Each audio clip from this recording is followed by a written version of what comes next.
पिता पुत्र पवित्र आत्मा को स्तुति हो। आज हम वचन की ओर जा रहा है। तो कल हमने सीख रहा था, तो वचन हम पढ़कर वचन के हिसाब से हम परमेश्वर को स्तुति करेगा तो परमेश्वर हमें आशीष करेगा, जय देगा। यूथ, हर एक मनुष्य को यूथ है। ये हर एक मनुष्य यूथ में जय प्राप्त करने के लिए यहूदा के समान होना मांगता है करके, स्तुति करने वाला होना मांगता है करके प्रभु हमें सिखा रहा है। हालेलुया। यीशु हमें सिखा रहा है स्तुति करने वाला बनो करके। आज हम चिंता करेंगे तो परमेश्वर ने हमें बहुत से अनुग्रह हमें दिया है। हमें योग्य नहीं है, हम योग्य नहीं है, फिर भी परमेश्वर हमें अनुग्रह देते रहा है। हमारे अंदर कमी है, कमी रहते हुए भी हमें आशीष करने वाला परमेश्वर है, हमारा परमेश्वर। हालेलुया।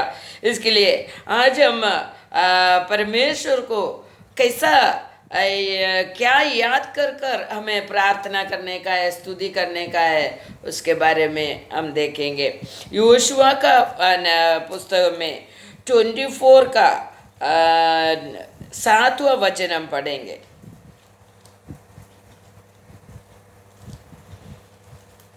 सातवां वचन में ऐसा लिखा है, അവർ യഹോവയോട് നിലവിളിച്ചപ്പോൾ അവൻ നിങ്ങൾക്കും മിസ്രൈമ്യർക്കും മധ്യേ അന്ധകാരം വെച്ചു, കടൽ അവരുടെ മേൽ വരുത്തി അവരെ മുക്കിക്കളഞ്ഞു.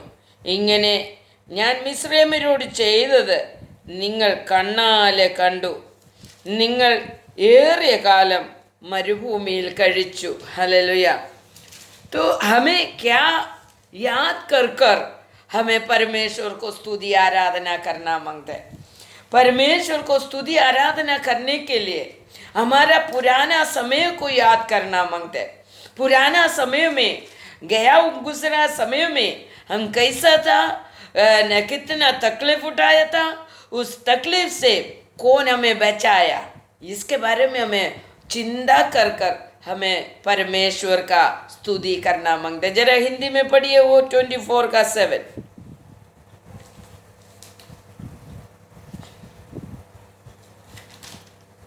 म्यूट खोलकर पढ़िए। मिस्रियों के बीच में अंधियारा कर दिया और उन पर समुद्र को बहाकर उनके डुबा दिया। और जो कुछ मैंने मिस्र में किया उसे तुम लोग ने अपनी आंखों से देखा और फिर बहुत दिन तक जंगल में रहे। देखा उधर हमें क्या क्या याद करना मांगते। हमें मारने के लिए आया हुआ मिस्र को परमेश्वर अंधकार में रखकर हमें प्रकाश में चलाया, इसका याद रखना मांगते। और बोल रहे, और क्या बोल रहे, तुम लोगों को और मिस्रियों को बीच में अंधकार रखकर उन लोगों को लाल समुद्र में डुबा दिया करके लिखा है उधर। तो परमेश्वर अपना बच्चे लोगों को बचाने के लिए कितना बड़ा प्रवृत्ति किया, इसको याद कर कर हमें स्तुति करना है। हालेलुया। और लिखा है, और बोलते ये मिस्रियों से परमेश्वर जो कुछ किया है तुम तुम्हारा आंखों से देखा है, तो वो याद कर कर तुम्हें परमेश्वर का स्तुति करना मांगते हैं। और तुम्हारा मरुभूवास में, रेगिस्तान में तुम रहने का समय क्या क्या परमेश्वर का चमत्कार तुम्हारा जीवन के लिए हो गया, उसको याद कर कर स्तुति कर सकता है। हालेलुया। परमेश्वर हमें जो हमारा जीवन का आरंभ से लेकर हमारा जीवन में किया हुआ हर एक प्रवृत्ति को हम याद कर कर परमेश्वर को धन्यवाद करना मांगते करके वचन हमें सिखा रहा है। तो युद्ध में, आने वाला युद्ध में हमें जीत मांगते तो हमें गया समय में, पूर्विक समय में, नहीं तो गया गुजरा दिन में हमें कैसा चलाया करके याद रखकर हमें परमेश्वर को स्तुति करना मांगते हैं। किसी किसी को प्रार्थना के लिए बैठेगा तो कुछ भी धन्यवाद बोलने के लिए नहीं होता है, स्तुति करने के लिए नहीं होता है, क्योंकि पुराना बातें भूल गया है। वो परमेश्वर कैसा चलाया उसको याद कर कर स्तुति करने के लिए नहीं होता है। और आने जो मिलने का है वही बोलकर प्रार्थना करते रहेगा। तो उसका नीचे नीचे पढ़ेगा तो बहुत कुछ उधर बोला गया है। 11वीं वचन हम पढ़ेंगे। പിന്നെ നിങ്ങൾ യോർദാൻ കടന്ന് എരിഹോവിലേക്ക് വന്നു. എരിഹോ നിവാസികൾ അമോന്യർ, പെരിസ്യർ, കനാന്യർ, ഹിത്യർ, ഗിർവേസ്യർ, ഹിവിയർ, യെബൂസ്യർ എന്നിവർ നിങ്ങളോട് യുദ്ധം ചെയ്തു. ഞാൻ അവരെ നിങ്ങളുടെ കയ്യിൽ ഏൽപ്പിച്ചു. ഞാൻ നിങ്ങളുടെ മുമ്പിൽ കടന്നലിനെ അയച്ചു. അത് നിങ്ങളുടെ മുമ്പിൽ നിന്ന് അമോന്യരെ, ആ 2 രാജാക്കന്മാരെ ഓടിച്ചു കളഞ്ഞു. നിന്റെ വാളുകൊണ്ട് നിന്റെ വില്ലുകൊണ്ടും അല്ല, നിങ്ങൾ പ്രയത്നം ചെയ്യാത്ത ദേശവും നിങ്ങൾ പണിയാത്ത പട്ടണങ്ങളും ഞാൻ നിങ്ങൾക്ക് തന്നു. हिंदी में जरा पढ़िए। 24 का 11 कौन सा वचन बोले? 24 का 11। तब तुम यॉर्दन पार पास आए तो यरीहो को लोग और एबेरी, परिजी, कनानी, हिती, गिग्रीशी, हिब्बी और यबूसी तुमसे लड़े, तब मैंने उन्हें तुम्हारे वश में कर दिया। परमेश्वर कितना नीचे बढ़ो। प्रवृत्ति हमारे जीवन में किया करके याद कर कर हमें परमेश्वर से स्तुति करने का है, परमेश्वर को प्रार्थना करने का है और स्तुति आराधना करने का है, धन्यवाद करने का है। ये चीज़ परमेश्वर उधर बोला गया है। बहुत से राजाओं को भगाने के लिए जंगली मधुमक्खियों को भेजा करके लिखा है उधर। परमेश्वर बोल रहे तुम तुम्हारा तलवार से नहीं, तुम्हारा तीर से नहीं, मगर मैंने तुम्हें बचाया है। तुम्हारा तलवार तुम्हें बचाया नहीं, तुम्हारा तीर तुम्हें बचाया नहीं, मगर परमेश्वर बोल रहे मैंने तुम्हें बचाया करके बोला है। और क्या लिखा है? 13वीं वचन में लिखा है तुम लोग प्रयत्न नहीं करने वाला चीज तुम खा रहे पी रहे और तुम नहीं बनाया हुआ घर में तुम रह करके लिखा है। तुम जो लगाया नहीं है वही दाग लदा से हुआ दाग मधु तुम पी रहे करके लिखा है। हालेलुया। उसका 14 में लिखा है യഹോവ ആകയാൽ നിങ്ങൾ യഹോവയെ ഭയപ്പെട്ട് അവനെ പരമാർത്ഥതയോടും വിശ്വസ്തയോടും കൂടെ सेविपीन। हालेलुया। परमेश्वर बोल रहे तुम्हें ऐसा पालन पोषण परमेश्वर कर रहे, इसकी वजह से तुम्हें क्या करना मांगते हैं? विश्वस्तता से, परमार्थ हृदय से परमेश्वर को सेवा करना मांगते हैं। परमेश्वर कैसा पालन पोषण किया है उसी के हिसाब से हम परमेश्वर को सेवकाई करते हैं क्या? अपने आप को पूछो। हम परमेश्वर का बहुत कुछ भलाई हम प्राप्त किया है, हम अनुभव किया है। परमेश्वर हमें इतना अच्छी तरह से चलाया है, मगर हम परमेश्वर के लिए परमार्थ हृदय से, विश्वस्तता से परमेश्वर का सेवकाई हम आज तक किया है क्या? तो परमेश्वर बोल रहे तुम्हारा पिता लोग नदी के उस पार मिस्रैम में जो देवी देवता को छोड़ दिया था, छोड़कर परमेश्वर को सेवा किया करके उधर लिखा है। तो हमारा जो छोड़ने का है, परमेश्वर का वचन के अनुसार हमें जो कुछ देवी देवता का हम पूजा कर रहे, प्रार्थना कर रहे, तो उसी को छोड़कर सिर्फ परमेश्वर से प्रार्थना करने वाला व्यक्ति बनना मांगते करके उधर लिखा है। वो 15वीं वचन में लिखा है, यहोवा परमेश्वर का सेवा करने के लिए वही अच्छा है करके, ये तुम्हें चिंता है तो वही करो। यहोवा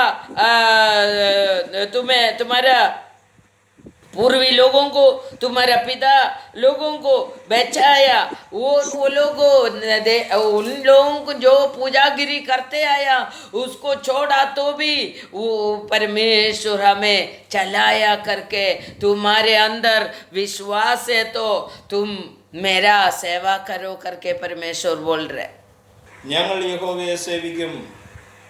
അതിന് ജനം ഉത്തരം പറഞ്ഞത്, യഹോവയെ ഉപേക്ഷിച്ച് അന്യദൈവങ്ങളെ സേവിപ്പാൻ ഞങ്ങൾക്ക് സംഗതി വരരുതേ. मेरी हिंदी में पढ़िए। और यदि यहोवा की सेवा करनी तुम्हें बुरी लगे तो आज सुन लो कि तुम किसी की सेवा करोगे, किसकी सेवा करोगे, चाहे उन देवताओं की जिनकी सेवा तुम्हारे पुरखा महानता के उस पार करते थे, और चाहे एदोमिया के देवताओं की सेवा करो जिनके देश में तुम रहते हो, परंतु मैं तो अपनी घराने समेत यहोवा की सेवा करेंगे। अपने को ऐसा एक निश्चय लेने के लिए होएगा क्या? हम जो पूर्वी समय में जो आराधना करके आया, सेवा करके आया, पूजा करके आया, उस देवी देवताओं को छोड़कर पूरी तरह से परमेश्वर में आने के लिए होएगा क्या? योशुआ बोल रहे, मैं और मेरा परिवार यहोवा परमेश्वर को सेवा करेगा।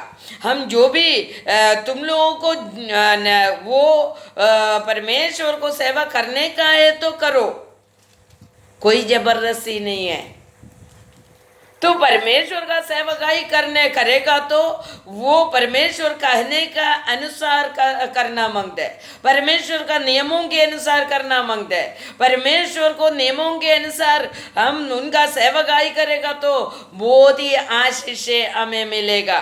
उनका भलाई को याद कर हमें उनको स्तुति करना मांगता है। योशुआ नीचे लिया, मैं और मेरा घराने परमेश्वर को सेवा करेगा। हम परमेश्वर को सेवा करने के लिए नीचे लेगा क्या? आज परमेश्वर हमसे पूछ रहा है, ऐसा करेगा तो योशुआ को क्या मिला था? योशुआ किधर भी गया, युद्ध के लिए गया, उसको जीत मिला है। यिर्मयाह प्रवचन में देखो, पहले अध्याय का 19 में बोल रहा है, उधर लिखा है, अवर निन्नोड युद्धं चेय्युम निन्ने जयिक्कयिल्लतानुम നിന്നെ രക്ഷിപ്പാൻ ഞാൻ നിന്നോട് കൂടെ ഉണ്ട് എന്ന് യഹോവയുടെ അരുളപ്പാട്। यिर्मयाह प्रवचन का पहले अध्याय का 19 में ऐसा लिखा है, तुम लोगों से बहुत लोग युद्ध करने के लिए आएगा, मगर तुमसे जीतने के लिए नहीं होएगा, तुम्हें रक्षा करने के लिए परमेश्वर यहोवा तुम्हारे साथ है करके बोल रहे। यदि हम परमेश्वर को सचमुच हृदय परमार्थता से, विश्वस्तता से उनके कहना को मानकर हम उनका सेवा करने के लिए चाहेगा तो, सेवा करेगा तो परमेश्वर हमारे साथ रहकर हमारा हर एक युद्ध को जीत में बदल डालेगा, वो हमें जिताएगा। हमारा परमेश्वर जीत देने वाला परमेश्वर है। दुनिया को जीतने के लिए हमें कृपा देगा, और शैतान को जीतने के लिए हमें कृपा देगा, और सभी इस दुनिया का सभी गंदगी को, पापों को जीत कर जीने के लिए परमेश्वर हमें कृपा देगा। हमें नीचे लेना मांगते हैं, हम परमेश्वर को कैसा सेवकाई करेगा। तो युद्ध जीतने का है तो हमें क्या करना मांगते हैं? हमें फर्स्ट पहले हमें करना मांगते हैं, हमें कैसा परमेश्वर चलाया वो याद कर कर परमेश्वर को आराधना देना मांगते हैं। कैसा मुझे चलाया वो याद कर कर हमें परमेश्वर को आराधना देना मांगते हैं। परमेश्वर कितना अच्छी तरह से मुझे चलाया। चिंता कीजिए, इस्राएल लोगों को बोल रहे तुम्हें बचाने के लिए मिस्रैम या फरवो सैन्य से तुम्हें बचाने के लिए फरवो का बीच में फरवो का रास्ते में अंधकार को फैलाकर फरवो को नदी में डुबा दिया तुम्हें बचाने के लिए। और रेगिस्तान में कितना गहरा अंधकार है, उसमें बचाने के लिए तुम्हें प्रकाश दे दिया, ज्योति दिया। और तुम्हें रेगिस्तान में पानी नहीं था, पानी पिलाने के लिए पत्थर को तोड़कर पानी दे दिया। खाना नहीं है, खाना स्वर्गीय भोजन दे दिया। देखो परमेश्वर ने कैसा चलाया, ये याद करो। നമ്മുടെ ഈ ജീവിതത്തിൽ ദൈവം എങ്ങനെയാണ് നമ്മെ നടത്തിയതെന്നൊന്ന് ചിന്തിച്ചു നോക്കിക്കേ. ദൈവത്തിൻ്റെ ഇത്ര വലിയ കൃപ അനുഭവിച്ചിട്ടും ദൈവത്തെ യഥാർത്ഥമായി പരമാർത്ഥ ഹൃദയത്തോടെ വിശ്വസ്തയോടെ സമർപ്പണത്തോടെ നമുക്ക് ദൈവത്തെ സേവിക്കാൻ കഴിയുന്നുണ്ടോ? നമുക്ക് ദൈവത്തിന് വേണ്ടി നാം എന്ത് ചെയ്യുന്നുണ്ട്? ഇതാണ് നമ്മൾ ചിന്തിക്കേണ്ടത്. നമ്മൾ വെറുതെ കുറിച്ച് പ്രാർത്ഥിക്കും, ഞങ്ങൾക്ക് തരണമേ ഞങ്ങൾക്ക് തരണമേ എന്ന് പ്രാർത്ഥിക്കുകയല്ലാതെ നമുക്ക് എന്തെങ്കിലും ദൈവത്തിന് വേണ്ടി ചെയ്യാൻ കഴിഞ്ഞിട്ടുണ്ടോ? ദൈവം പറഞ്ഞതുപോലെ നമുക്ക് ദൈവനാമത്തിൽ എന്തെങ്കിലും ചെയ്യാൻ കഴിഞ്ഞിട്ടുണ്ടോ? ഒന്നാമതായിട്ട് നടത്തിയ വിധങ്ങളെ ഓർത്ത് ദൈവത്തെ ആരാധിക്കണം. രണ്ടാമതായിട്ട് ദൈവം നമ്മളെ കൊണ്ടുപോകാൻ പോകുന്ന വാഗ്ദത്ത നാടിനെ ഓർത്ത് ദൈവത്തെ സ്തുതിക്കാൻ കഴിയണം. ഹല്ലേലൂയ. ദൈവം നമ്മെ കൊണ്ടുപോകാൻ വാഗ്ദത്തം ചെയ്തിരിക്കുന്ന ആ നാടിനെ ഓർത്ത് ദൈവം ഇത്ര വലിയ ഒരു കാര്യം വാഗ്ദത്തം ചെയ്തിരിക്കുകയാണ് നമുക്ക്. അതിനു വേണ്ടി നമ്മൾ നന്ദിയോടെ ദൈവത്തെ സ്തുതിക്കണം. വാഗ്ദത്ത നാടിനെ ഓർക്കുമ്പോൾ നാം എങ്ങനെ സ്തുതിക്കാതിരിക്കും? ഹല്ലേലൂയ. അപ്പം परमेश्वर दिया हुआ चीज़ों को याद कर कर आराधना दे सकता है। और परमेश्वर हमें अभी दूसरा बार यीशु मसीह आकर हमें उनका अनंत काल का जीवन में लेकर जाने वाला है। उसी को याद कर कर हमें परमेश्वर को स्तुति करने का है। हमारा जीवन को तैयार करने के साथ साथ परमेश्वर को कैसा आराधना देगा, क्यों आराधना देगा? ऐसा चिंता करने वाला लोग खाली युद्ध जीतने के लिए नहीं, इधर युद्ध जीत कर हमें जीने के बाद स्वर्ग राज्य में लेकर जाने के लिए यीशु मसीह आने वाला है। ഇവിടെ ജയം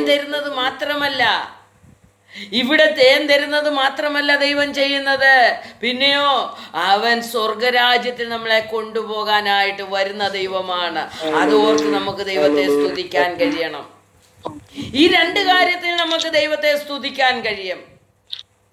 മനസ്സ് തുറന്ന് പരമാർത്ഥതയോടെ ദൈവത്തെ സ്തുതിക്കാൻ കഴിയണം.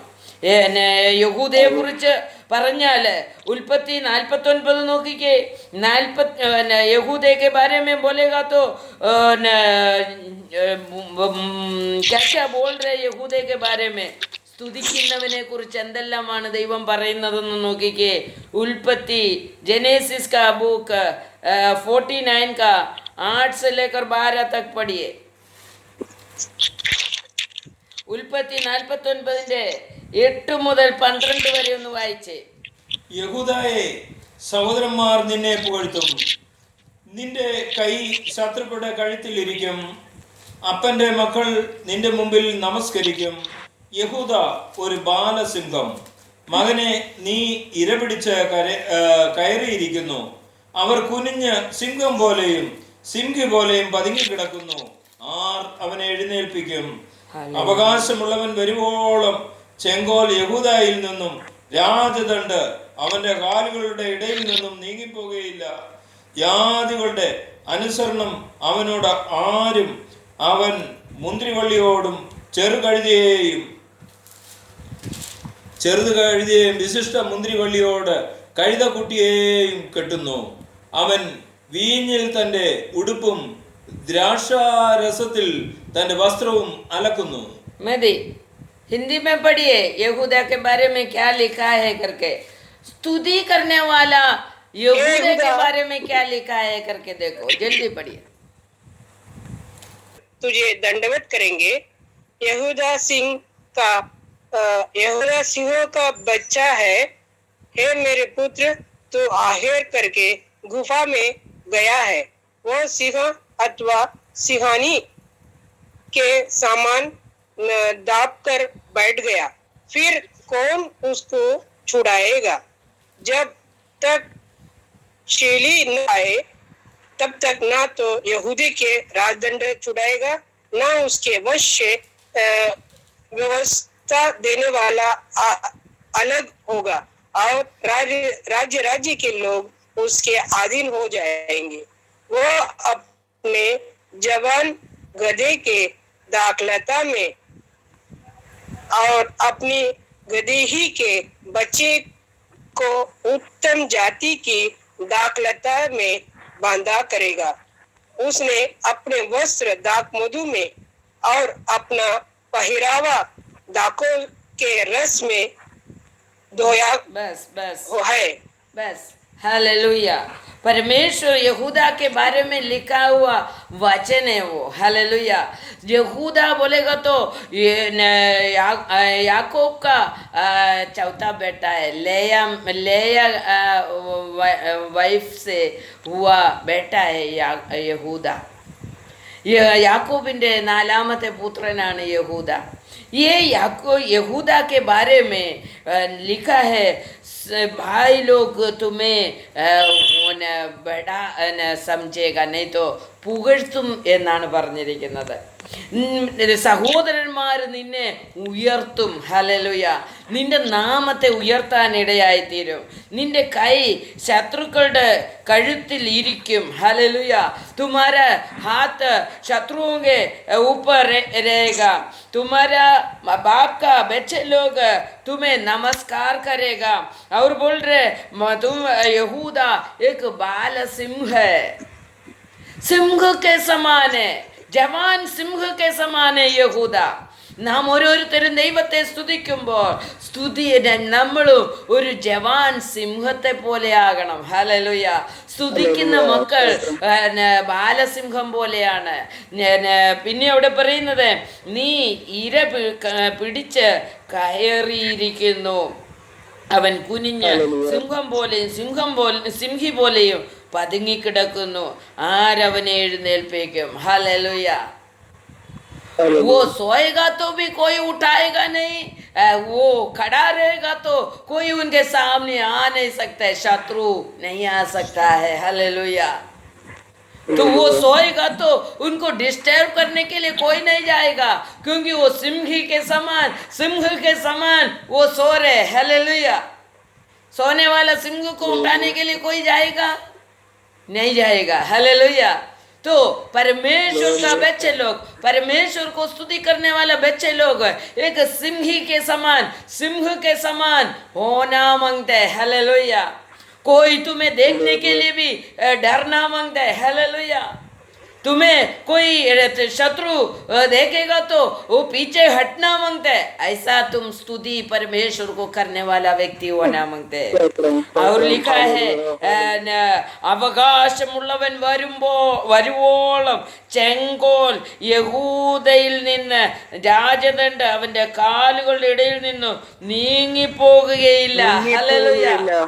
परमेश्वर का पुत्र यीशु मसीह आने तक तुम्हारा जो अधिकार परमेश्वर ने दिया है, स्तुति करने वाला को जो अधिकार परमेश्वर ने दिया है, वो अधिकार कोई भी नहीं निकाल सकेगा. यथार्थ रीति से, परमार्थ हृदय से, विश्वसता से तू परमेश्वर को सेवा कर स्तुति करने वाला व्यक्ति है तो तुम्हारा राजदंड कोई नहीं उठा सकेगा. हालेलुया. कोई नहीं निकाल सकेगा. जब तक यीशु मसीह तुम्हें लेने के लिए आने तक तुम्हारे हाथ में राजदंड रहेगा करके लिखा है. ഹല്ലേലൂയ. तुम्हारा ചെങ്കോൽ, നിന്റെ കയ്യിലിരിക്കുന്ന ചെങ്കോൽ, രാജദണ്ഡ് ആരും നീക്കിക്കളയുകയില്ല. ഹല്ലേലൂയ. കർത്താവ് വരുവോളം നാം എന്ത് ചെയ്യണം? സ്തുതിക്കണം. ഹല്ലേലൂയ. കർത്താവ് വരുമ്പോളും നാം പരമാർത്ഥ ഹൃദയത്തോട് സ്തുതിക്കുന്നവരായിരിക്കണം, വിശ്വസ്തയോട് സ്തുതിക്കുന്നവരായിരിക്കണം, ദൈവത്തെ സേവിക്കുന്നവരായിരിക്കണം. അപ്പോഴാണ് നമുക്ക് ദൈവാധികാരം തരുന്നത്. ഹല്ലേലൂയ. പിന്നെ അവിടെ പറയുകയാണ്, അവൻ മുന്തിരിവള്ളിയോട് ചെറു കഴുതകളെയും വിശിഷ്ട മുന്തിരിവള്ളിയോട് കഴുതക്കുട്ടികളെയും കെട്ടുന്നു. അവൻ വീഞ്ഞിൽ തൻ്റെ ഉടുപ്പും ദ്രാക്ഷരസത്തിൽ തൻ്റെ വസ്ത്രവും അലക്കുന്നു. എന്താണ് അതിൻ്റെ അർത്ഥം? മുന്തിരിവള്ളിയാകുന്ന യേശുവിനോട് നാം ആകുന്ന കഴുതകളെ ഒന്ന് മുന്തിരിവള്ളിയുമായി ബന്ധിക്കാൻ കഴിയുമോ എന്ന് കർത്താവ് ചോദിക്കുകയാണ്. മുന്തിരിവള്ളിയായ കർത്താവിനോട് हमारा दाग लदा होने वाला, हमारा यीशु से हम होने वाला गधे को बांधने का. ഹല്ലേലൂയ. യേശുവിനോട് ചേർത്ത് നാം ആകുന്ന കഴുതകളെ ഒന്ന് കെട്ടാൻ ഒക്കുമോ? ബുദ്ധിയില്ലാത്ത കഴുതകൾ യേശുവിനോട് ചേർന്നൊന്ന് കെട്ടിയാൽ, ബന്ധിച്ചാൽ അവൻ ബുദ്ധി പ്രാപിക്കും. ഹല്ലേലൂയ. അവനെ ജാതികൾ അനുസരിക്കുമെന്നാണ് പറഞ്ഞിരിക്കുന്നത്. ഈ മുന്തിരിവള്ളിയോട് എന്നുവരെ നാം ചേർത്ത് കെട്ടുന്നില്ല നാം ആകുന്ന കഴുതയെ എന്ന് വെച്ചാൽ നാം കഴുതയാണെന്നുള്ളൊരു ബോധം ഉണ്ടാകണം. ഹല്ലേലൂയ. हम गधा है करके परमेश्वर के सामने जरा बोलेगा तो ही वो मुंदरी दाग लदा में बांध के रख सकता है, बांध के रखे अधिकार पा सकता है. तो നമ്മൾ ആ മുന്തിരിവള്ളിയിൽ നമ്മളെ തന്നെ ഒന്ന് കെട്ടിയിട്ടുണ്ടോ? ആ മുന്തിരിവള്ളിയുടെ രസത്തിൽ നമ്മളൊന്ന് നമ്മുടെ വസ്ത്രം കഴുകിയിട്ടുണ്ടോ? ഹല്ലേലൂയ. നാം ഇന്ന് പാടി കുളിച്ചോ? നമ്മുടെ വസ്ത്രം കഴുകിയോ? യേശു കുഞ്ഞാടിൻ്റെ രക്തത്തിൽ, യേശു होने वाला मेमना के रक्त में हमारा वस्त्र धोना मांगते. यीशु होने वाला दाग लदा में हम अपने आप को बांध कर रखना मांगते हैं. तभी हम बुद्धि प्राप्त कर सकता है, तभी हम स्वर्ग राज्य के लिए अधिकारी बन सकता है, स्वर्ग राज्य के लिए अवकाशी बन सकता है. और इधर भी हमारा राजदंड सदा के लिए, यीशु आने तक हमारे साथ राजदंड रहने के लिए हमें यीशु से बांधना मांगते. യേശുവാകുന്ന മുന്തിരിവള്ളിയിൽ നാം നമ്മെ തന്നെ ഒന്ന് കെട്ടുവാൻ കഴിയുന്നുണ്ടോ? നമ്മുടെ കുഞ്ഞുങ്ങളെ ഒന്ന് കെട്ടുവാൻ കഴിയുന്നുണ്ടോ? അവിടെ പറഞ്ഞിരിക്കുന്നത് ചെറു കഴുതകളെ എല്ലാം കെട്ടും, ചെറു കഴുതകളെയും വിശിഷ്ട മുന്തിരിവള്ളിയോട് കഴുതക്കുട്ടിയെയും കെട്ടുന്നു എന്നാണ് എഴുതിയിരിക്കുന്നത്.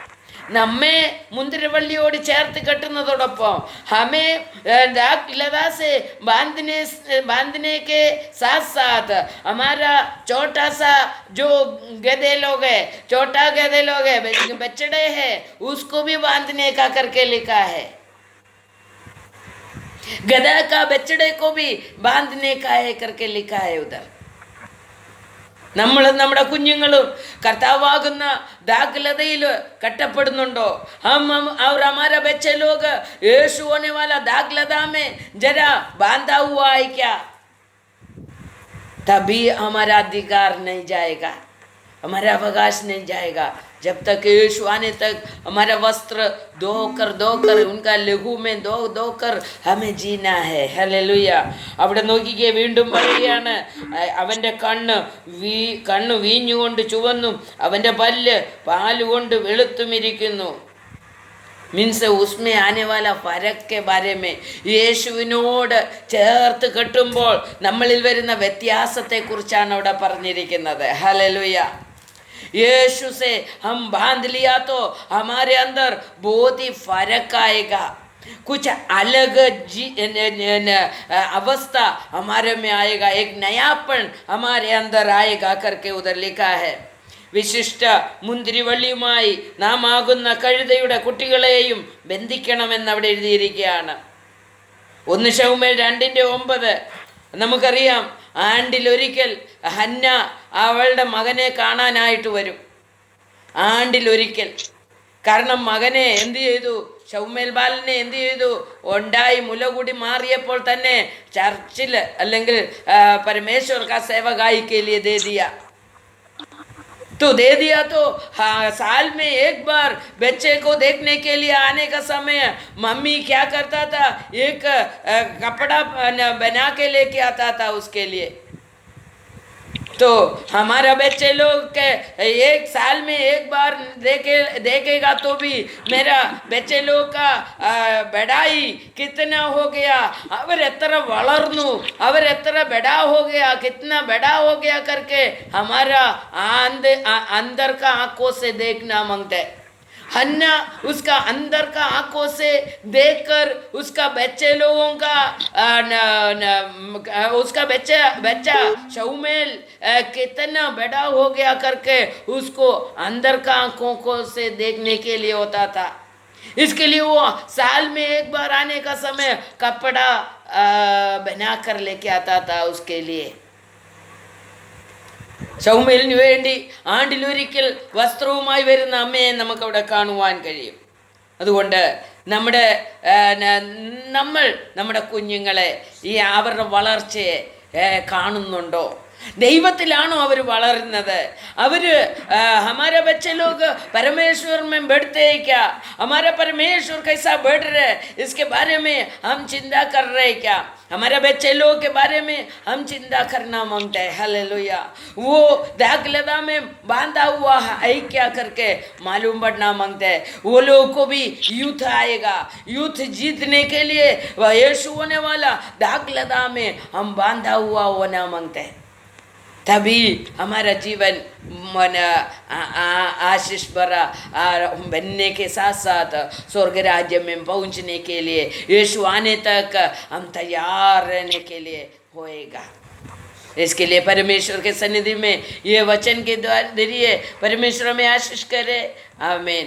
और ये वचन के बाकी भाग हमें कल भी सुनना पड़ेगा. परमेश्वर बाकी भाग हमें कल सुनाएगा. यीशु मसीह के नाम से हम ये वचन से आज बैठ जाता हूँ. यीशु सभी को आशीष करे. आमीन. ഈ വചനം എല്ലാവരും സബ്സ്ക്രൈബ് ചെയ്യണം. ഈ വീഡിയോ സബ്സ്ക്രൈബ് ചെയ്യണം, ഷെയർ ചെയ്യണം. എല്ലാവരെയും ദൈവം തമ്പുരാൻ അനുഗ്രഹിക്കുമാറാകട്ടെ. ആമേൻ.